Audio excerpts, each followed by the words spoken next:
Good morning, students. Welcome back to class 7th English, chapter number 10, The Story of Cricket.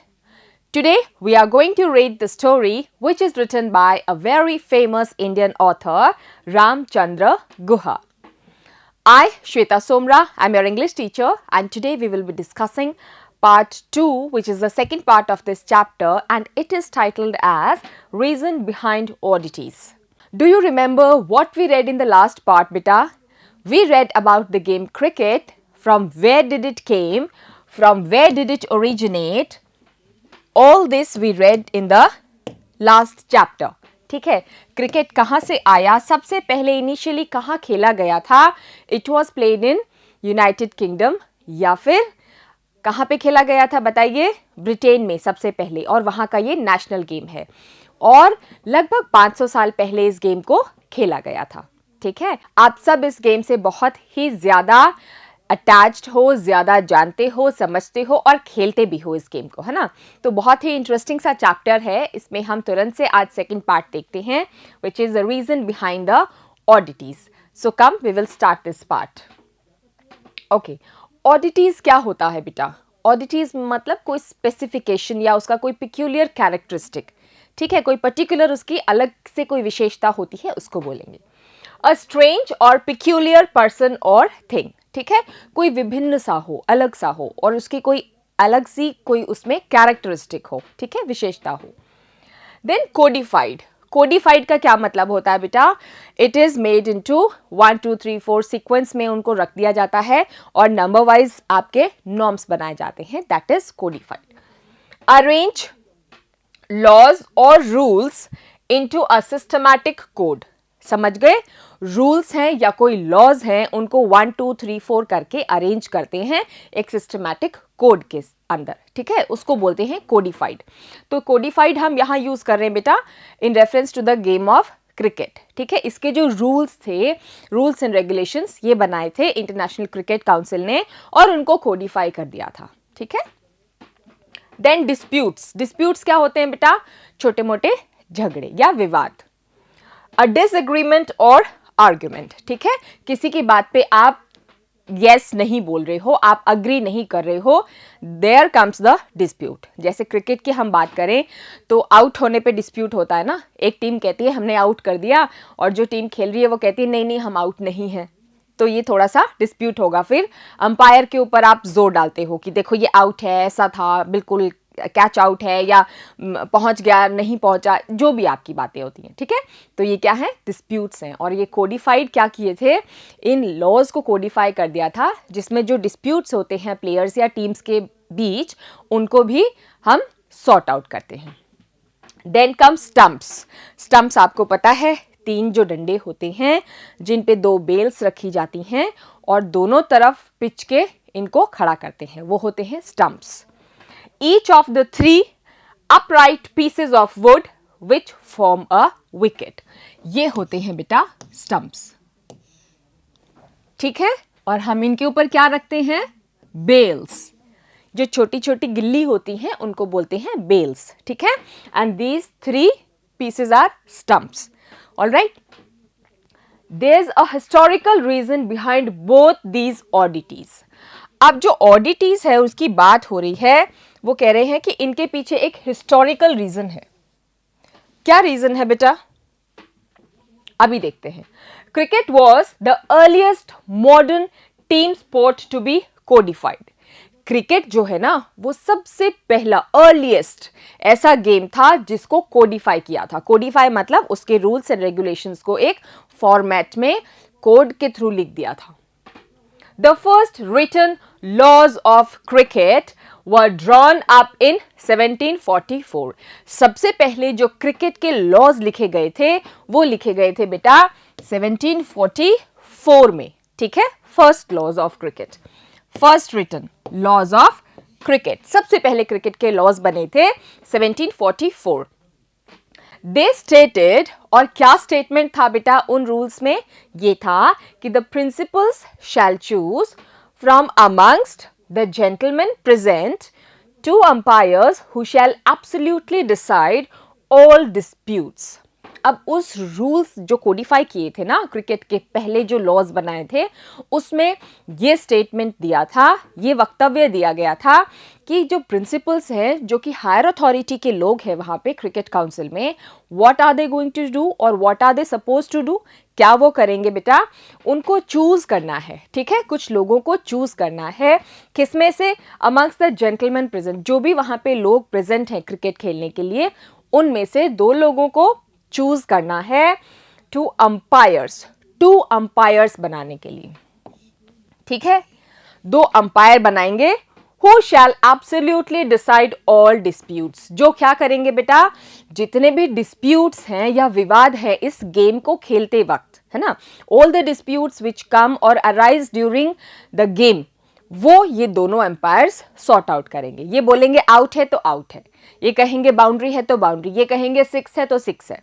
All right, so the principal or the higher authority of people will choose 2 people from those people who will become the umpires and they will sort out all the issues, or you can say all the disputes which occurs during the game. The stumps must be 22 inches high. और जो stumps है ना, जो डंडे थे वो कितने ऊंचे होने चाहिए, 22 इंचेस उनकी हाइट होनी चाहिए। And the bail across them 6 inches. तो देखो ये जो स्टंप्स हैं ये तो होने चाहिए 22 इंचेस के, और जो बेल बता रहे हैं बेल वो कितनी होनी चाहिए, 6 इंचेस की। ठीक है, तो ये तो होगा 22 inches and this is 6 inches. ठीक है, बेल ये 22 इंच का और ये 6 इंच का होगा। ठीक है, 6 इंच ये, 6 इंच ये, across them 6 inches. Okay, now let's see what is bail. The temporary release of an accused person awaiting trial, sometimes on condition that a sum of money is lodged to guarantee their appearance in court. Basically what is the meaning of bail is this. ठीक है, जो bail का perfect meaning है वो होता है ये, इसमें लिखा है कोई भी अपराधी जो होता है, कोई अक्यूज्ड जो होता है उसको जेल में हम डाल देते हैं, ठीक है, फॉर सम क्राइम और समथिंग। तो उसको जब रिहा करते हैं, उसको जब वहाँ से छोड़ते हैं तो कुछ पेपर्स होते हैं कोर्ट के, उनके थ्रू छोड़ते हैं। ठीक है, और उसमें ये लिखा होता है कि जब भी कोर्ट बुलाएगा तो उसको आना होगा, पुलिस स्टेशन बुलाएगा तो पुलिस स्टेशन में आना होगा और आप जा सकते हो या फिर आपको कुछ पैसा दे के वहां पे आप फ्री हो सकते हो। That is bail. But here bails होती हैं ये, समझ गए बेटा? बेल का जो एग्जैक्ट मीनिंग है वो तो यही है कि कोई अपराधी को आप पुलिस स्टेशन से छुड़वाते हो। ठीक है, कोई सम ऑफ अमाउंट जमा करा के या कोई कागज वगैरह कुछ भी होते हैं, कंडीशंस आप मानते हो उसके according. But in the game cricket bails होती हैं जो स्टंप्स के ऊपर हम रखते हैं। ठीक है, स्पेलिंग वही है बेटा। The ball, okay, next meaning across. Across होता है from one side to another. Across means from one side of something to the other. Road के इस तरफ से इस तरफ मान लो या किसी भी इस तरफ से इस तरफ, from one side to another, that is across. The ball must be between 5 and 6 ounces. Now what should be the weight of the ball? Ball का जो वजन है वो होना चाहिए 5 से 6 आउंस के बीच में। It should be between 5 and 6 ounces. Ounces weight का टर्म है। And the 2 sets of stumps, और जो 2 सेट है स्टंप्स के, 3 तो इधर है और 3 पिच के दूसरी साइड होते हैं, है ना, तो उन दोनों का जो सेट है उसके बीच का डिस्टेंस क्या होगा बेटा? It will be 22 yards. ठीक है, the set of 2 stumps will be 22 yards apart. इतनी उनके बीच में दूरी होगी। ठीक है, don't forget this, you have to remember this कि जो स्टंप्स हैं उनकी कितनी ऊंचाई होती है? 22 इंचेस, और जो बेल्स उसके ऊपर रखते हैं वो होती है 6 इंचेस ईच, और जो पिच होती है वो कितनी बड़ी होती है? 22 yards. ठीक है, the world's first cricket club was formed in Hambledon in the 1760s. अब देखो वर्ल्ड का जो पहला क्रिकेट क्लब बना था, फर्स्ट क्रिकेट क्लब, कहाँ का? वर्ल्ड का, दुनिया का सबसे पहला जो क्रिकेट क्लब था वो बना था बेटा हैम्बल्डन में 1760 1760 में। कहाँ बना था? Hambledon in 1760। And the Marylebone cricket club MCC was founded in 1787 और उसके 27 years बाद एक और क्रिकेट क्लब बनाया जिसका नाम था मैरिलबॉर्न क्रिकेट क्लब और MCC। ठीक है, ये बना था 1787 में, exactly 27 years after this one, Hambledon में जो बना था उसके। ठीक है, during the 1760s and 1770s it became common to pitch the ball through the air rather than roll it along the ground। अब आपको ध्यान है ना, हमने फर्स्ट पार्ट में पढ़ा था कि बॉल को जो फेंकता था प्लेयर वो कैसे फेंकता था? ऐसे करके नहीं, कैसे? ऐसे लुढ़काता था, है ना, जमीन से ग्राउंड पे उसको लुढ़का के और फिर बैट्समैन को बोल देता था, याद है? अब ये कह रहे हैं कि ये जो डिकेड था 1760 से लेके और 1717 का, डिकेड मतलब अ पीरियड ऑफ 10 years, तो 1760 से 1770 का जो डिकेड था, जो 10 साल का टाइम था, उसमें क्रिकेटर्स ने ये स्टार्ट किया था कि जो बॉलिंग है वो ग्राउंड पे आप लुढ़का के नहीं करोगे, instead you will play it with the air, हवा के साथ आप उसको घुमा के और फिर फेंकोगे। ठीक है, up high in the air. This change gave bowlers the option of length. अब ये जो चेंज हुआ ना गेम में, इसने क्या किया बेटा, जो बॉलर्स होते हैं उनके बहुत बल्ले बल्ले कर दी। कैसे कर दी? पहले तो बॉलर्स क्या करते थे, बॉल को लुढ़का देते थे और डेफिनेटली जब ग्राउंड पे आपकी बॉल रोल होके आ रही है तो डेफिनेटली आप उसको शॉट लगाओगे ही, लगाओगे ना। आप छोटे बच्चे को क्रिकेट कैसे खिलाते हो? आप ऐसे ऊपर से थोड़ी कोई हवा में आप बॉल उछाल के डालते हो, नहीं। आप क्या करते हो, उसको खुश करने के लिए, to make the kid happy, आप उसको ग्राउंड पे रोल करके बॉल देते हो ताकि उसके बैट के वो टच हो ही हो, है ना। लेकिन जब ये रूल चेंज हुआ कि अब आपको हवा में घुमा के बॉल फेंकनी है, तो बॉलर्स को बहुत मजा आया। उनको लगा कि अब हम हमारा कुछ और कुछ नया तरीका इजाद कर सकते हैं, जो बैट्समैन है उसको आउट कर सकते हैं, स्टम्प कर सकते हैं किसी भी तरह से। ठीक है, now they had so many options. तो क्या क्या ऑप्शंस थे? Options of length. लेंथ का कैसे बेटा? कोई वो लंबे थोड़ी हो गए, नो। लेंथ का ऐसे कि जब आप बॉल फेंकते हो ऐसे हवा में रोल करते हुए, तो you run from a distance, है कि नहीं? आप थोड़ा दूर से दौड़ते हुए आते हो, थोड़ा स्पीड बनाते हो, then you jump and throw the ball. ऐसा ही करते हो ना, थोड़ा सा दौड़ के आते हो, तो उनको लेंथ का ऑप्शन मिला, दूर से भाग के बॉल फेंकने का ऑप्शन मिला। Then deception through the air. Now deception through the air मतलब आप हवा से जब बॉल फेंकते हो तो आप जो बैट्समैन है उसको कंफ्यूज कर सकते हो। आप स्पिन बॉल दे सकते हो, आप बहुत फास्ट बॉल दे सकते हो, बाउंसर दे सकते हो, आप कैसे भी खेल सकते हो ताकि वो मिनिमम रन्स बनाए, है ना। तो बॉलर को बहुत सारे ऑप्शंस मिल गए, प्लस इंक्रीज्ड पेस, और स्पीड भी बढ़ गई। स्पीड जो थी, क्योंकि आप दूर से भाग के आ रहे हो तो डेफिनेटली बॉल की स्पीड, आप जोर से फेंकते हो तो स्पीड बढ़ी जाती है कि नहीं। It also opened new possibilities for spin and swing, और इसने और नई पॉसिबिलिटीज खोल दी, संभावनाएं खोल दी। किसके लिए? स्पिनिंग के लिए और स्विंग के लिए। ये बॉल फेंकने के तरीके हैं, है ना। अभी आप देखते हो bowlers, you must have seen the best spinner, है ना, बॉलिंग में आते हैं ना, ये तो बहुत बढ़िया स्पिनर है, ये तो आउट करेगा, इसकी तो फर्स्ट बॉल में ही आउट है batsman. yes or no? So these are the possibilities the bowlers got at that point to spin and swing the ball. In response, batsmen had to master timing and shot selection. और क्या होता था, जो batsman होता था ना, उसको time का ध्यान रखना पड़ता था और सिलेक्शन करना पड़ता था उसको शॉट मारने के लिए, कि किस बॉल पे वो शॉट मार सकता है और किस पे वो टुक करेगा। ठीक है, ये उसको सोचना पड़ता था, पहले नहीं होता था ऐसे, क्योंकि आउट होने का चांस इतना नहीं लगता था उसको। One immediate result was the replacement of the curved bat with the straight one.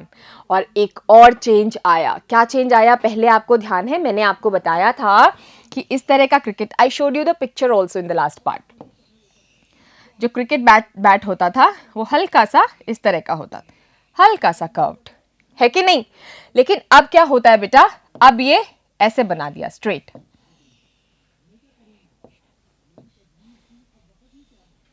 ठीक है, now this is the bat, ये स्ट्रेट हो गया, ये हॉकी स्टिक की तरह है ना? Okay, so you saw the difference between the bats which were initially used and now they made a straight one. ठीक है, स्ट्रेट बैट बना दिया था उन्होंने instead of the curved one, उससे रिप्लेस कर दिया था। The weight of the ball was limited to between 5.5 to 5.3/4 ounces, और जो वजन था बॉल का वो कितना हो गया था, 5.5 5.5 से 5.6 आउंस। ओके, 5.3/4 आउंस, ये हो गया था बॉल का weight. And the width of the bat to 4 inches, और जो बैट की विड्थ थी, बैट कैसे था बेटा,